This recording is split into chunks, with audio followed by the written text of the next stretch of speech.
Hi friends, இன்றைக்கி நம்ம செய்ய போகிறது பருப்பு உருண்டை குழம்பு. அதுக்கு ஒரு 1/4 கிலோ பருப்பு எடுத்து கடலைப்பருப்பு எடுத்துக்கிறோம். சோம்பு, காஞ்ச மிளகா போட்டு 1-2 அடித்து எடுத்துக்கோங்க.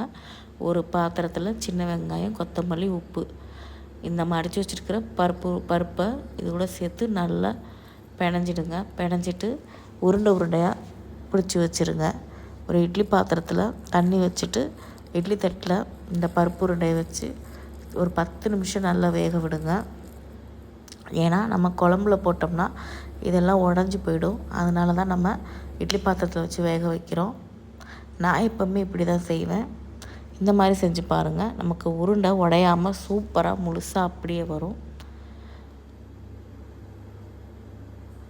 இப்போது நல்லா வெந்துருச்சு. வெந்ததுக்கப்புறம் நம்ம ஒரு மிக்ஸி ஜார் எடுத்துக்கிறோம். அதில் தேங்காய் ஒரு 2 சில்லு தேங்காய் போதும், ரொம்ப வேண்டாம். தேங்காய் எடுத்துக்கோங்க. சோம்பு, வெந்தயம், ஜீரகம் இது 4 பொருளையும் போட்டு நல்ல பேஸ்டாட்டாக அடித்து எடுத்துக்கோங்க தண்ணி ஊற்றி. ஏன்னா நார்மலாக இதெல்லாம் வதக்குவாங்க, மிளகு ஜீரகம் எல்லாமே ஆனால் நான் குழந்தைங்களுக்கு நல்லா சாப்பிட மாட்டாங்க. அதனால் இந்த தேங்காயோட சேர்த்து நல்லா அரைச்சிக்கிறேன். அரைச்சி எடுத்ததுக்கப்புறம் ஒரு பாத்திரத்தில் சின்ன வெங்காயம் போட்டு நல்லா வதக்கிக்கோங்க. அது கூட தக்காளி சேர்த்துக்கோங்க. தக்காளி சேர்த்துட்டு நல்லா வதக்கிட்டு மசாலாலாம் நம்ம சேர்த்துக்கணும். இப்போது மல்லித்தூள் எடுத்துக்கோங்க. 1 ஸ்பூன் மல்லித்தூள், 2 ஸ்பூன் குழம்பு மிளகாத்தூள், 1/2 ஸ்பூன் மிளகாத்தூள், தேவைக்கான அளவு உப்பு, கொஞ்சம் மஞ்சள்தூள் சேர்த்து நல்லா வதக்கிக்கோங்க. அடிப்பிடிக்காமல் வதக்கிக்கோங்க. ஏன்னா நான் நான்ஸ்டிக்கில் தான் செய்வேன். ஏன்னா எனக்கு பாப்பாலாம் இருக்கிறதுனால பார்த்துக்கணும். இதை விட்டுட்டு போயிட்டேன்னா அடி பிடிச்சிடும். இதில் அவங்களே ஒரு முறை பார்த்துக்கணும் என்ன பண்ணுறாங்கன்னு. சரியான சேட்டைங்க. அதனால் நல்லா வதக்கி எடுத்ததுக்கப்புறம் நம்ம ஒரு செம்பு அளவுக்கு தண்ணி ஊற்றி கொதிக்க விடணும். கொதித்து அவங்க ஒரு 1/2 செம்பு அளவுக்கு வரணும். அந்த டைமில் கொஞ்சம் புளி தண்ணி சேர்த்துக்கோங்க. ரொம்ப அதிகமாக இல்லை, கொஞ்சமாக புளி தண்ணி சேர்த்துட்டு நல்லா கொதிக்க விடுங்க.